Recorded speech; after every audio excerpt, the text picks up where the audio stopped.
business. It's not what I think, it's what I know because I've done it. It works. Now, last year, Jim started off the meeting with his opening comments, and he said, how many of you have read the book, Think and Grow Rich? And I saw a few hands go up. It was Rick Seraphim. He was sitting in front of me, almost in the same spot, and I saw his hand go up. And this is a phenomenal book. Chapter 2, the title of Chapter 2 is Desire. And Napoleon Hill says that the starting point of all great achievement is desire. I was reading a book on the plane on the way over here called Psycho-Cybernetics by Dr. Maxwell Maltz, and he talks about how the brain is a goal-seeking organism, and that the brain needs to have the power of deep desire in order for it to reach and seek continuously that goal. Now, desire is between you and you. I could want it for you, Rich, but I can't want it for you more than you want it. That has to be inside you. You've got to want it, and you need to go after it with all of your passion and all of your desire. You have to really want it. Now, how many of you know that you can do more than what you've been doing? A lot of hands going up. Jim Rohn, mentor to Anthony Robbins, who wrote the book Unlimited Power, Awaken the Giant Within, Jim Rohn said that you must work harder on yourself than you do on your job. In other words, there is no finish line to personal growth and development. Personal growth and development will help you in both of your lives, your personal life and your professional life. Now repeat after me. I can have more. I can have more. This is FHRA, the power of FHRA. You have to say it like you believe it. I can have more. I can have more. And be more. And be more. Because I can do more. Because I can do more. Now, I want to do this exercise with you really quick. And it's an exercise on personal inventory, right? And I want you to think about this mentally. I don't want you to say anything out loud, but just think about it mentally in your own mind. How do you rate yourself on a scale of 1 to 10 on your desire? Is your passion still there? Are you still hungry?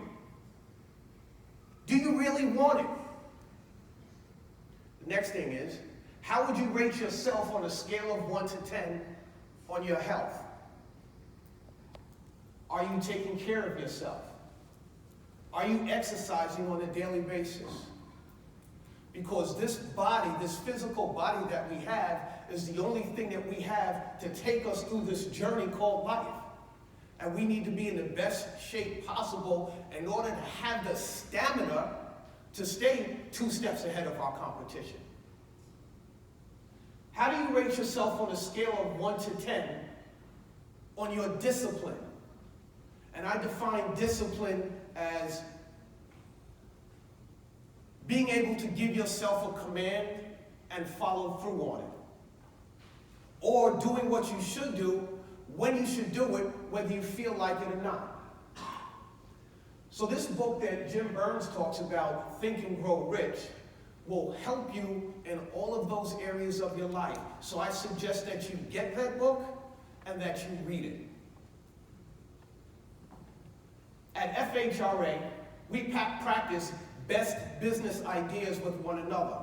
And I was up at FIA, and Andrew Pratt, where's Andrew? Thank you very much. Andrew was kind enough to give me a tour of their wonderful facility and to talk about some of the things that they do and how they go to market. And recently, this past summer, Jack Packer came down to visit Wallace Eannace, and we discussed Salesforce and some of the things that we were doing and how we're going to market. And as I was giving Jack a tour around our facility, we were heading into the warehouse, and he said, "Darryl, is it true?" I said, "What's that?" "That you started in the warehouse." I said, "Yes, it's true. I started in the warehouse, and I became assistant warehouse manager. While I was in the warehouse, how many of you guys know Dan Holohan or have heard of Dan Holohan? So Dan Holohan used to work for Wallace Eannace, and he was one of the chief trainers that we had. And while I was working in the warehouse, I would go into the back of the conference room and sit there and listen and watch and learn from Dan Holohan. And I would take some of the books home and I would study and grow and research and continuously work on developing myself and getting better. And a position came open for inside sales, and I moved into inside sales, and I had a stack of books on my desk about this high, so that when the phones were slow, I would study and read some more. I had Zig Ziglar, Top Performance, See You at the Top, Secrets of Closing the Sale, Jeffrey Gitomer, The Sales Bible, Dr. Norman Vincent Peale and The Power of Positive Thinking. I had all these books, and when it was slow, I would read these books and I would fill my mind with knowledge. And we had a salesman, his name was Chuck Griffiths. Guy had an awesome memory, right? And Chuck would come by my desk and see all of these books, and he would fold his hands and sit there and he'd shake his head and look at me. This stuff is gonna do nothing for you. But I was determined that as an inside sales guy, that nobody was gonna take more phone calls than me, that nobody was gonna write more orders than me, and that nobody was gonna go out and see customers when they came to the warehouse with a pump or a product that they needed to identify. No one was gonna go out there and service those customers more than I would. In fact, while I was in the warehouse, one of our customers came into the counter and he had business cards from his company printed up with my name on it saying sales guy. And he offered me a position, and I declined that position. But while I was in one of the, coming up through the hallway in the office, Dan Holohan comes to me and he says, "Psst, I'm leaving Wallace Eannace and I'm going out on my own. I want you to come with me.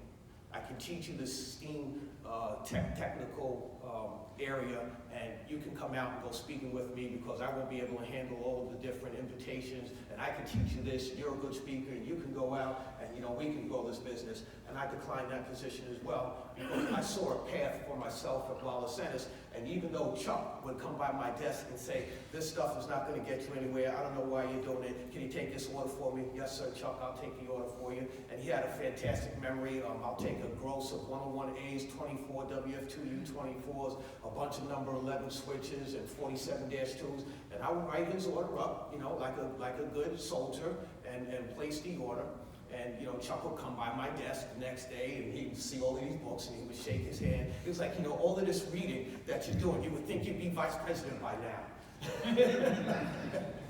And Hank and Ray Shealy upped the ante on Chuck. And they said, "Chuck, you're not producing enough. You need to get out there and you need to produce more." And you know what Chuck did? Chuck quit. Because Chuck couldn't take the pressure.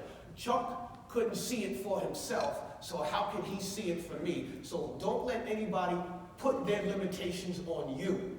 You define for yourself what you're going to do.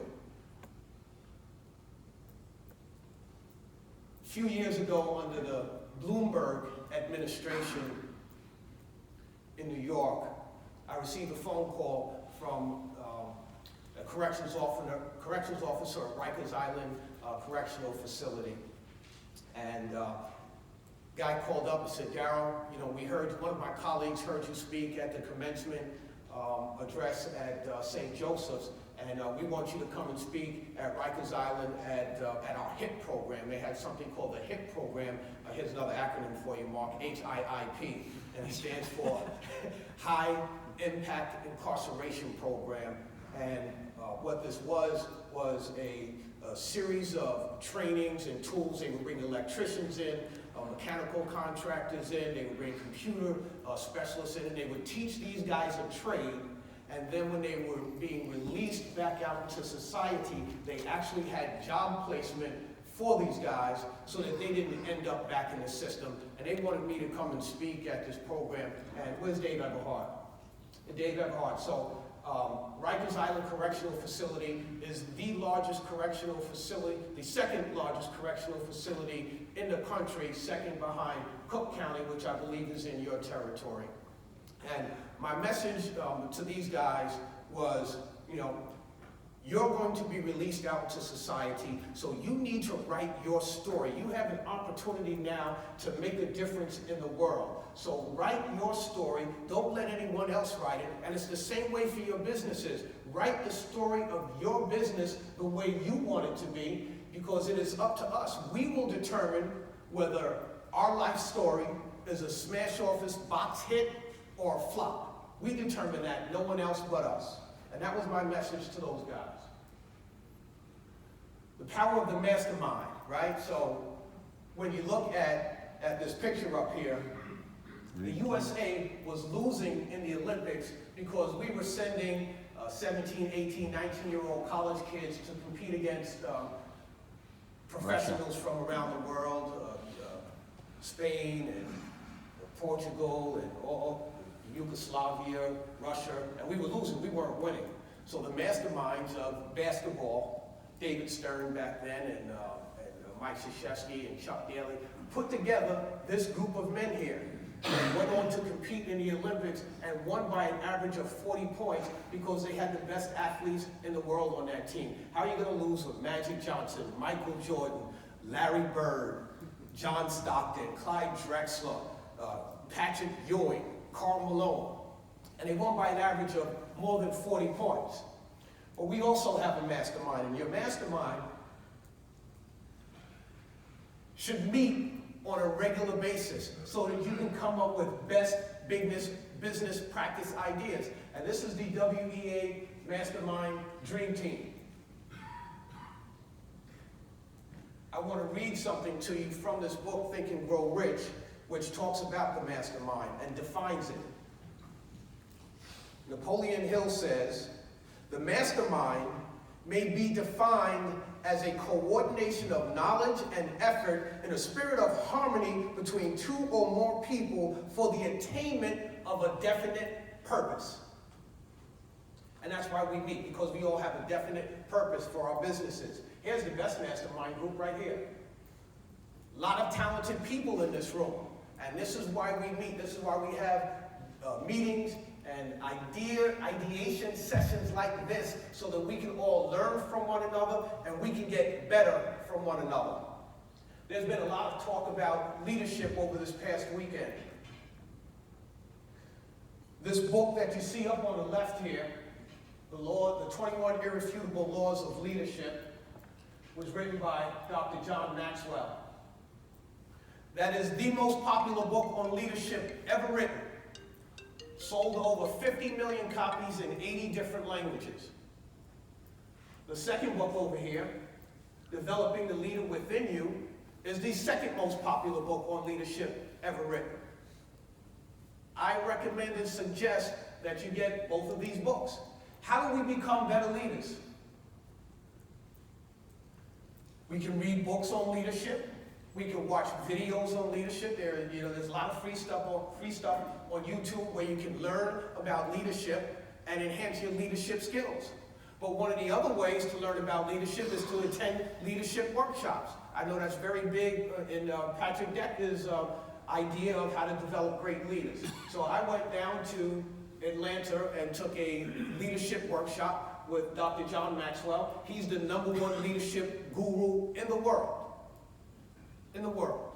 And this is Carly Fiorini right here, former presidential candidate. And they found out that the creative thought scientist was in the building, so they wanted a picture with him.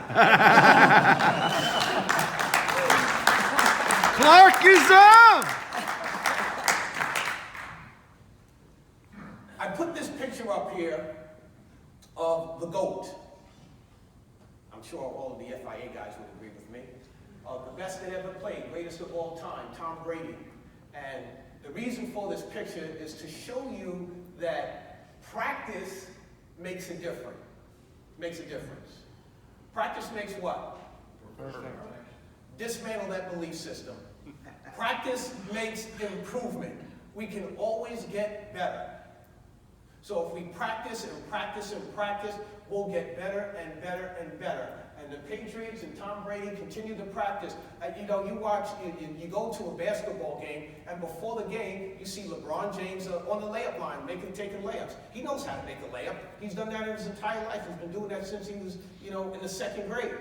But he's doing it because he's getting himself mentally ready for game situation, and if he happens to get bumped, he can play through that bump and still make the layup. So what this means to us is that we have to continue to practice our sales skills, practice our leadership skills, practice our marketing skills, and we'll continue to get better and better and better at those things.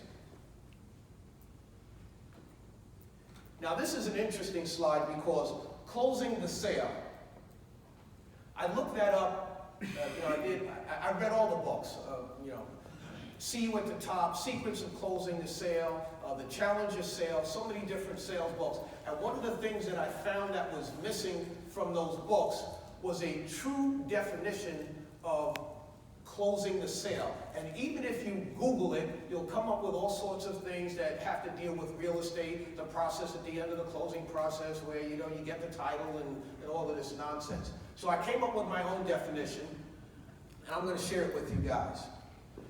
There are a lot of people who have to present to a single individual, and then there are people in this room that have to present to a group to make a decision. How many of you have to present to a group before? Okay, mostly everybody. So here's my definition of closing the sale, and if you find a better one, please share it with me. Here it is. And you should write this down too. And here's the reason why. Because when you write it down, we each learn in 3 different modalities. We learn visually, we learn auditory, and we learn through kinesthetic, touch it, feel it. So when you write it down, you're seeing it as you're writing it down, and you have the kinetic process going on as you write it down, and you're hearing me and you're saying it back to yourself. So you have all 3 of those modalities working at the same time, and it's almost like a laser beam on a bullseye target that will help you retain it and focus more. So here's the definition of closing the sale. Professionally applying a person or group's desire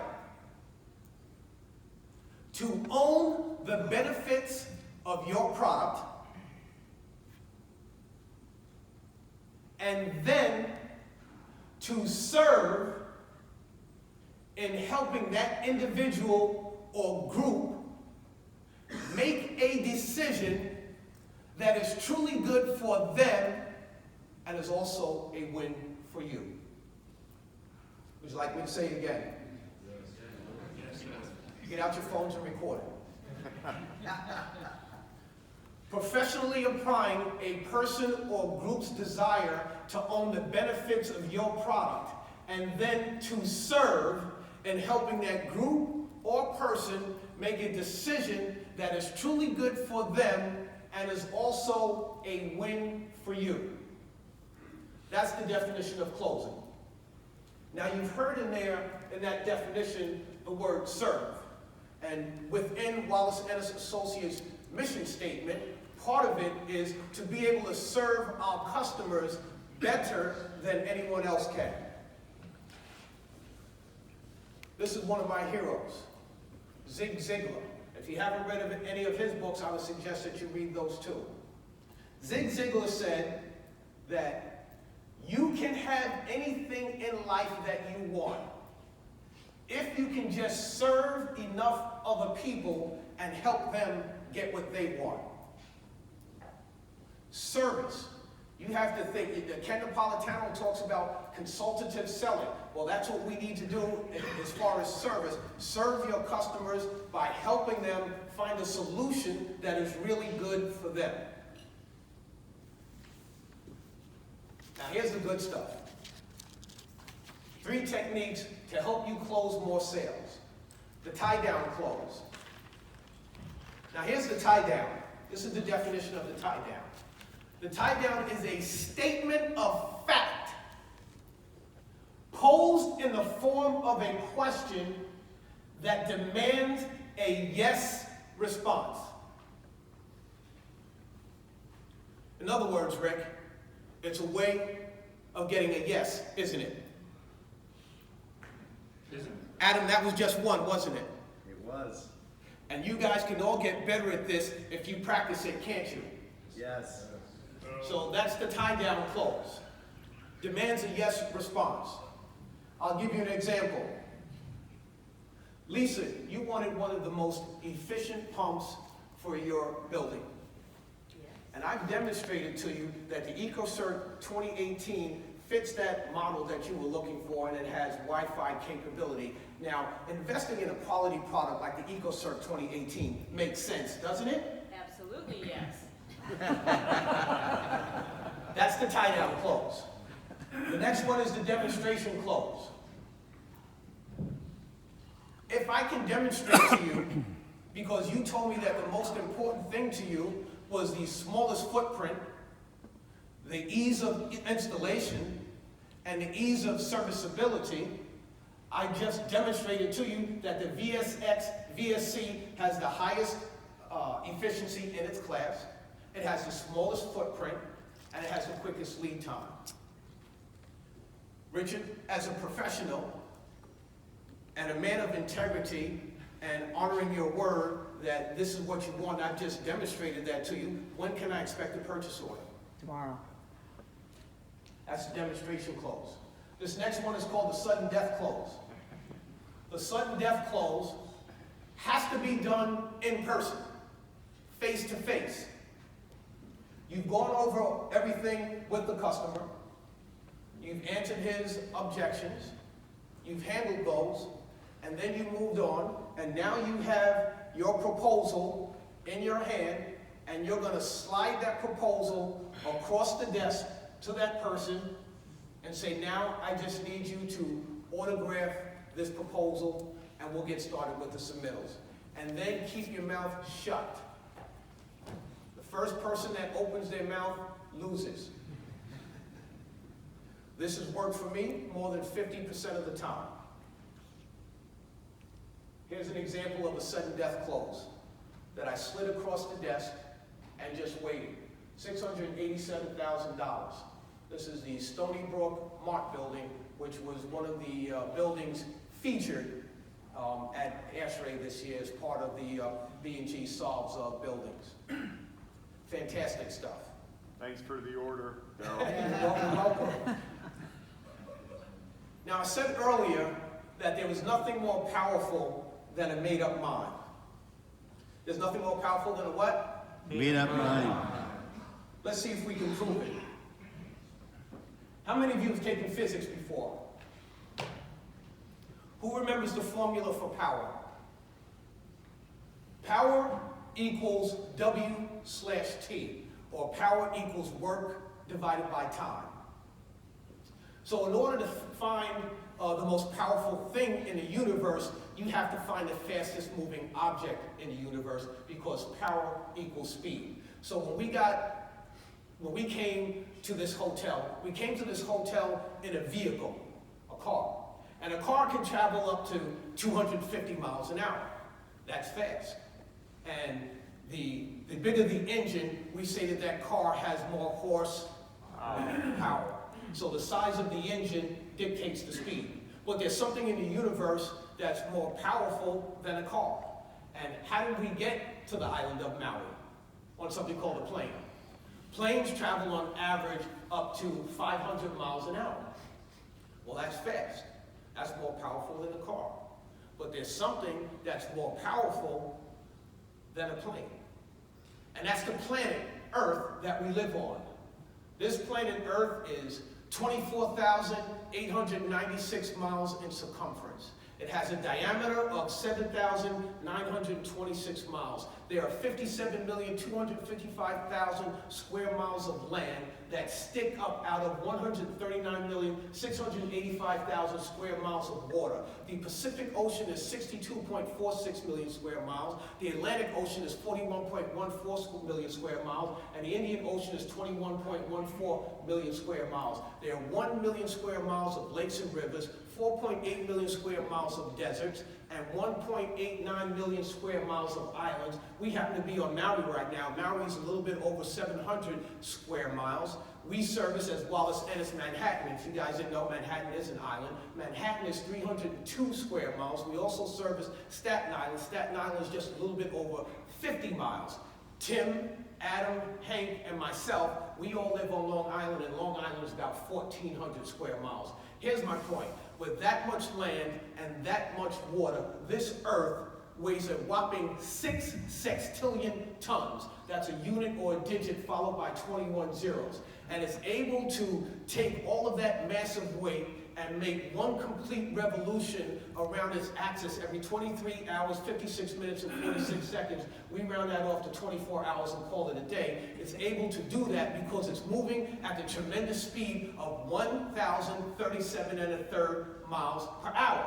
So by the law of power equals speed, the earth is more powerful than the plane, and the plane is more powerful than the car. But there's something in the universe that's more powerful than the earth, and that's light. The sun is 93 million miles away from the earth, and even though the diameter of the sun is 850,000 miles, that's how big the sun is, and it has flames that stretch off of its surface up to 10 to 20 miles long, one ray of light from the sun can reach the earth in 8.32 minutes or 500 seconds flat, and that's because the speed of light travels at 186,282 miles per second. That's fast. But there's something in the universe more powerful than light. I said there's nothing more powerful than a made-up mind. Well, the speed of thought, Dr. Joe Dispenza, he's a neuroscientist and a quantum physics expert. Well, they have now calculated that the speed of thought travels at 24 billion miles per second. And since there's nothing that moves in the universe that moves faster than 24 billion miles per second, there really is nothing more powerful than a made-up mind. So you have 14 billion brain cells. So if you keep the thoughts of what you want circulating on your mind and spinning at 24 billion miles per second, it's only a matter of time before you get what you want. And as those thoughts are rotating and spinning on your mind, they produce two forces. One of them is known as centrifugal force, which you guys are all familiar with. That's when things spin out away from you. So whatever is not in alignment and not in harmony with the dominant thoughts on your mind, those things are repelled away from you. But the other thing that is produced, the other force, is centripetal force. That's where things are spinning inwards and spinning towards you. So when you keep the things that you want on your mind and circulating on your mind at 24 billion miles per second, it's only a matter of time before those thoughts that you were thinking become words, and those words become actions, and those actions become habits, and those habits create your destiny, and you begin to attract those things that are in alignment with what you want to be, do, and have. So when I say there's nothing more powerful than a made-up mind, there really is nothing more powerful than a made-up mind. Patrick Decker talks about the why. What is your why? Well, my why wakes me up every day. I don't use an alarm clock. My passion for life wakes me up. My why is to make sure that our customer base knows that they can count on Wallace Eannace Associates to service them, to provide their domestic hot water and cooling needs, so that every child in New York and the markets that we serve can go to bed knowing that they can take a nice hot shower and they can live in a comfortable environment. That's my why. What else is my why? My why is to break the cycle. My father grew up without his father in the home. My grandfather grew up without his father in the home. My why was to make sure that I was in the home for my son and my daughter. So they saw me every day come home and work my tail off to improve myself, to get better, and to be there for them, to be a good role model and a good example. So when I came home from work, I came home with my books and we did homework together. And they saw me continuously work hard and treat their mother with respect. So my daughter, she followed in that mode, and she worked hard, and she disciplined herself when her friends were going out to the mall and to the movies and bowling and this and that, she sat on her bed with her Mac and worked her tail off and studied to become one of the best students in her school district. She was class president as a sophomore, class president as a junior, class president as a senior. So it's no surprise to me that when she took the SAT exam, she got a perfect 800 on the math section of the SAT, and she's now a freshman at Vanderbilt University. It's no surprise to me that my son continued to work his behind off when he was at the University of Pittsburgh, accepted into their ROTC program, disciplining himself to work and study hard, work and study hard, and he's now a second lieutenant in the United States Army as a cybersecurity officer protecting our nation against cyber threats. I'm not telling you this to impress you. I'm explaining this to you and sharing it with you to impress upon you what is possible for your life when you have a made-up mind, when you're goal-oriented and you're focused, because there really is nothing more powerful than a made-up mind, and we can win with FHRA, but it's up to you. You have to become a better you. FHRA, thank you for listening. I'm your guy, D. Clark, motivated and blessed. So